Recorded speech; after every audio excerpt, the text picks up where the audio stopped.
channel. Thank you so much to everybody who's listening right now in the podcast. It is Thursday, February the 20th, 2025. I wanted to come here today and share this story with you guys.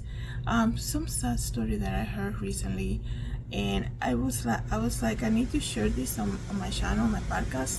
But before I continue, I gotta give you a trigger warning. This is a very sad story.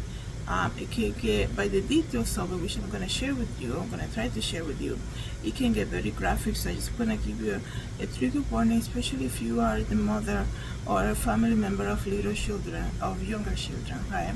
So I just give you that trigger warning, just in case maybe this is not a podcast or a video that you might want to watch at this moment. Also, I do want to say, before I begin, I want to say thank you so much to everybody who has been watching on YouTube. Thank you so much for subscribing. Thank you so much to everybody who listens using Spotify. Thank you so much for following me there. It really means a lot to me, you guys. So I do appreciate all the support, okay? So I learned about a really sad situation that happened to a family last month, I believe. It was late January. The mom is taking her child to a doctor's appointment to get some type of treatment, and there was something that happened that this child lost his life inside one of the machines that they have there at the doctor's office. So let me read you guys this sad story, okay? The mother of a 5-year-old who died inside a hyperbaric chamber last month revealed the final act she made in an attempt to save her son, leaving her with severe burns, okay?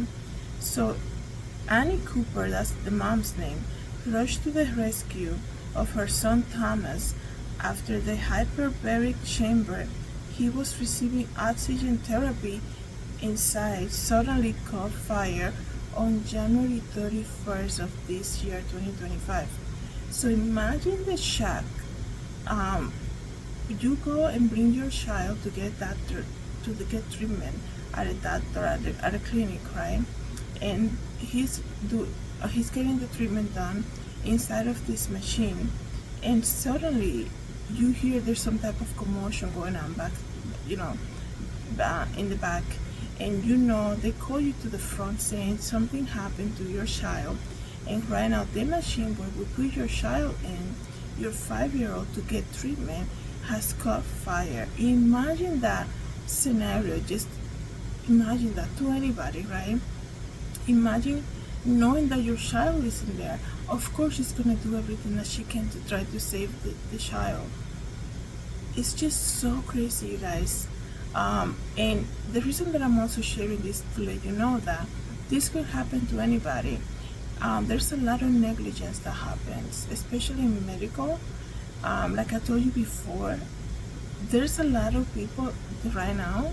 I haven't finished reading the whole story, but just to let you know, this is something that I'm always talking about. It's a lot of people right now who's struggling financially that will get 1, 2, 3 full-time jobs, right? And when a person does that, rest assured, you guys, not because of history that I hear about people, it's just our human nature. We're not gonna give 100% to a job, and when you are desperate to get a job, you get trained to do whatever, right? And as long as you can manage it, but at the end of the day, you're not giving 100% to every job. So mistakes and negligence are going to happen. And the issue with this is when it affects somebody else, that's when we have a problem. That's why I always tell you about nursing homes and things like this, even daycares. And now this child lost his life. So was it something happened with the machine? Was it not properly set up? Okay, some type of negligence happened here. So let me tell you, this machine, and I do apologize, I might be mispronouncing the name. And if you are, you probably are familiar with this machine. It's called the hyperbaric chamber. It's a machine that, let me tell you exactly what it's used for.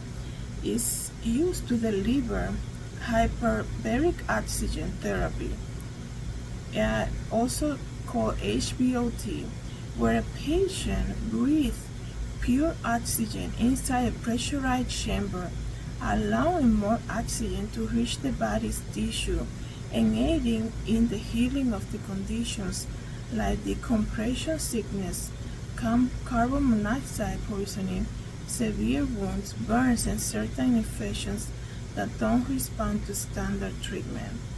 So this is the reason why this child was brought there to get this type of treatment. And it is so sad, you guys, because what I also read about this is that a family member, knowing the condition that this child had, a family member actually was helping the mom financially to be able to get this type of treatment, which is very expensive. Okay, so imagine this, because it's almost like you see the whole family coming together to help the child, because he was born with this condition, right? And he needs this treatment, and everybody's gathering together to help out. And they finally find a place. They finally find the right treatment for him. And then this happened. That's crazy. The devastating loss is just unimaginable. So let me continue to read here. So he was receiving oxygen inside the machine on January 31st, and then the machine caught fire. The family lawyer, James Harrington, said that Annie threw herself towards the blaze and tried to pull her son out. I mean, it's so sad, you guys. The lawyer said she has significant burns on her arm, and that was done during the rescue attempt to try to get her child out of the burning flames. I mean, how horrific is that? Not only do you see a mom who's desperate, but that's her 5-year-old in there, and she's basically watching him go through that. And they haven't mentioned it here, but what was he calling out? I mean, I'm trying very hard not to get graphic here, but was the kid calling out for help? Can you imagine? Like, of course the mom is going to do everything that she can. It's a very tragic situation. She continued. He said she does have visible burns, but the real problem for her is going to be the emotional trauma. Of course, right? Her heartbroken parents are absolutely devastated after experiencing something no parent should ever have gone through. And they also mentioned, which you guys know that I do support a lot of GoFundMe campaigns, and I love to come here and share with you guys, even though we are not related to a lot of these cases. We're probably far away from that community, but knowing about something like this, somebody going through a difficult time in their life, even if we can share the GoFundMe campaign somehow, or donate if we can, or even just pray for them, it really will help the family. So I am saying that because I am going to share the link so we can come together and donate for them. Like I said, even pray or share the link. But they do have a GoFundMe. She described the son, her name is Annie, she described her son as the smartest and cutest kid who liked to zoom. So he was he's a very active child, he was. Annie Cooper rushed and tried to rescue her son after the hyperbaric chamber he was receiving oxygen therapy caught fire on January 31st. Let me see. His family loved him very much. He was a very smart kid, intelligent, and his parents loved how he was. He was perfect in every way. He was the best boy there was. The lawyer said they haven't, Thomas, that's the child's name, has been taking for multiple sessions of the hyperbaric oxygen therapy for sleep apnea and attention deficit hyperactivity disorder at the Oxford Center location. And they're saying that the fire department arrived minutes after that the 911 call that happened at 8 a.m. that Friday. But by the time the fire department arrived, the boy was already dead. The fire was quickly put out and there was no damage to the rest of the facility. The hyperbaric chamber contains 100% oxygen, which is up to 5 times the amount of oxygen in normal room. The presence of such a high amount of oxygen is pressurized in a pressurized environment can make it extremely combustible. There's going to be multiple jurisdictions and departments throughout the state that are going to be part of this investigation. Definitely. I mean, if I'm trying to think, if he was already receiving this therapy multiple times in the past, what went wrong here? Was the clinic short staff, right? How did this happen? Was the machine service? A lot of these machines, even machines for MRIs and things like that, the manufacturer has recommended times for it to be serviced. So usually in a doctor's office, you might call to make an appointment. They say, oh, they're servicing the machine, we're gonna have to push their appointment, or you see the personnel coming in when you're there, right? So what happened here? How did this happen, right? If you guys are listening to this or watching the video, are you guys had you been inside of one of these machines, or are these machines only made for younger patients? This child, they were saying he was there because of sleep apnea, which I honestly thought that only happens to adults, right? Apparently it doesn't. So it's just a very tragic situation. Somebody, a lot of the times when these machines are even rolled out to a medical office, they go through so much. I mean, it has to be approved by so many agencies before this even presented as a possible option for treatment. So I think something terrible went wrong here. Obviously, yes, at the end of the day, these are all machines. They can lag, they can get fire and things like that. But if they're malfunctioning, a lot of these high-tech machines like this, I mean, this is top of the line machines, right? That's why they're so expensive to get treatment. They usually give warning. They usually have some type of alarm bell or something, right? So something is amiss, and like they say here, there's gonna be a lot of departments throughout the states here that are going to be part of the investigation. The chamber increases air pressure, which help the lungs take in more oxygen and distribute it to cell, helping to fight the infection and damage. So, that is the reason why it's so recommended, because it helps the patient so much.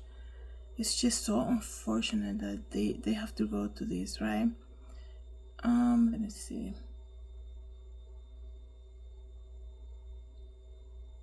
It says here, well, they already started to investigate. It says here, the center had previously hired a convicted felon at its Brighton, Michigan location in 2018. So that's, when things like this happen, they're gonna go through everything, right? So they're already bringing this information out. Why was a convicted felon hired? And this is what I'm telling you in the beginning, right?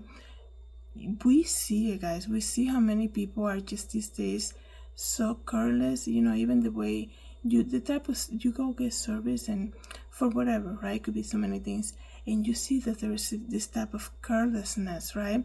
And hey, if you're bagging or something, or you delivering food and you don't do a good job, if that happens to you, obviously you move on with life. But when it comes to caring for somebody and being responsible for somebody's life, that's where the problem is going to arise. And I think a lot of these organizations that hire people, they need to pay attention very through to whatever detail it is that they're using, machines that they're using.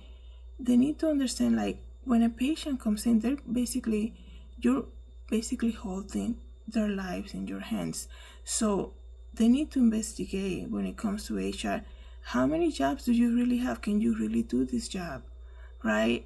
Regardless of your experience, are you able to have enough attention during the day to follow through everything that's needed for you in this job, right?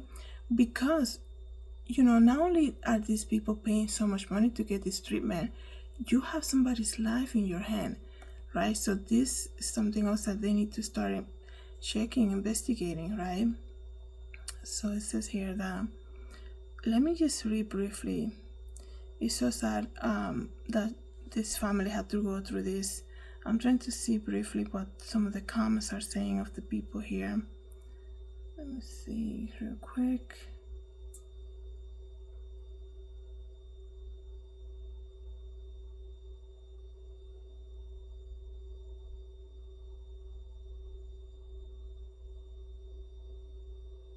Somebody said that they've been suffering with sleep apnea since 1985, and he said, I wonder why this little boy was not using the CPAP machine at home, which is completely safe. I understand also that there's a lot of people who use the CPAP machine for sleep, but it wasn't like what I mentioned earlier. In this case, it wasn't just sleep apnea that they were treating with him.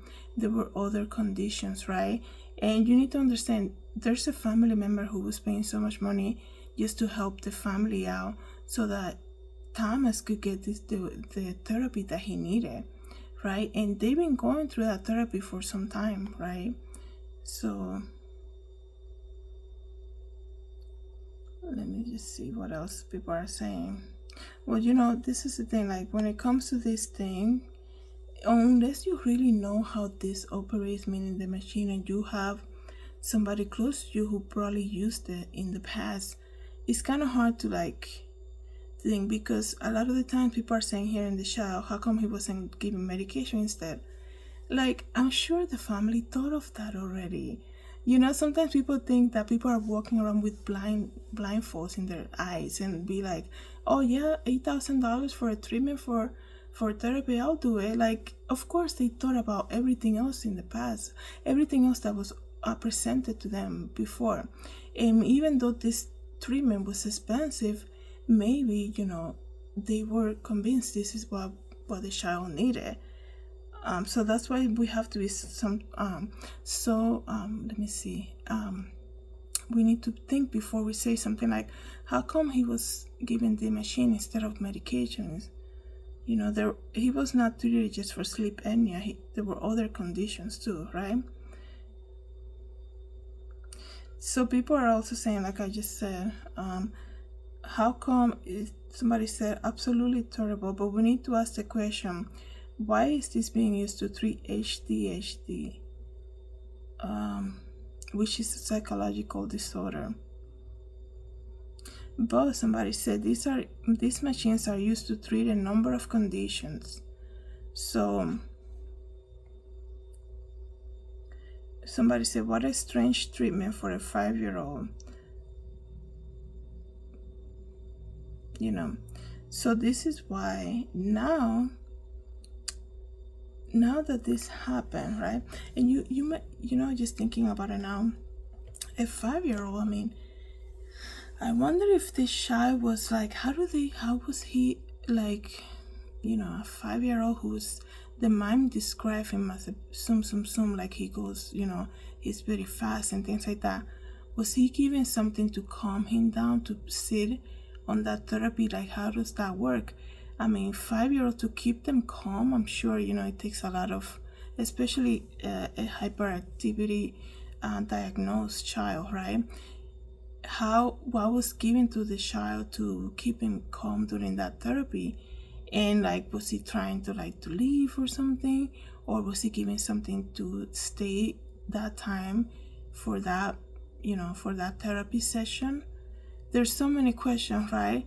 But I think the mom and the family came up with the money, and the mom was taking this child to get that treatment because it was definitely recommended by a medical professional who now, is going to have to be, he's going to be investigated, right? Because a lot of people, like I just read now in the chat, they're saying, how come at that age he was given that type of therapy?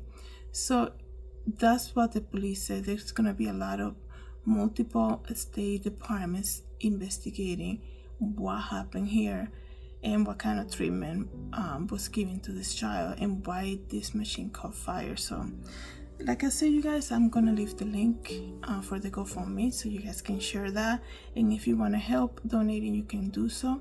Thank you so much, everybody, for coming back to my channel.